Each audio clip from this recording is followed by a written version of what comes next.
来关心，这是我用高架桥可能会继续延长到苗栗。为了要来解决国道1号新竹这段路上下班时间总是塞车塞到白顶白动的问题，高公局已经评估我用高架桥要来延伸到头份的计划，即马等交通部点头答应，请行政院来核定。根据这个计划，为杨梅到头份这段路头尾拢总39公里，经费差不多要开750亿，按算头尾要做6档的时间。专家是烦恼讲，这个计划敢会变做鼓励大家塞车，敢真是有需要？专家建议搁要进一步来讨论。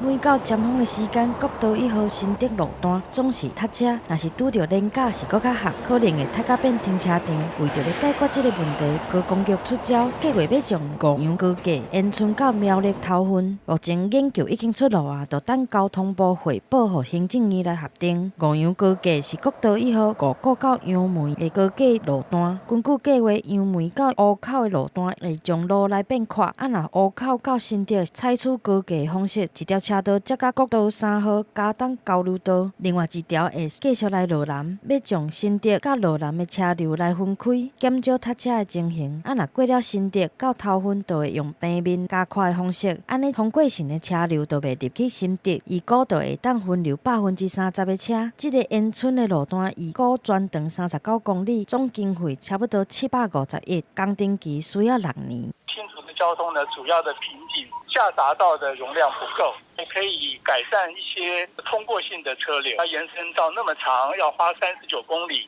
，750亿的话呢，可能要改善的问题跟它的效益，把它分析得清楚。专家表示，新竹路段塞车是因为交流道的车流无法度排解回塌，规个计划要用差不多800亿。会当解决交流道回塌，才真正有效。但是嘛有专家烦恼，延伸五杨关架等于是变相来鼓励民众塞车上路，甲这零减碳的理想有定达，钱是毋是会用伫咧对的所在，抑阁有无共的看法。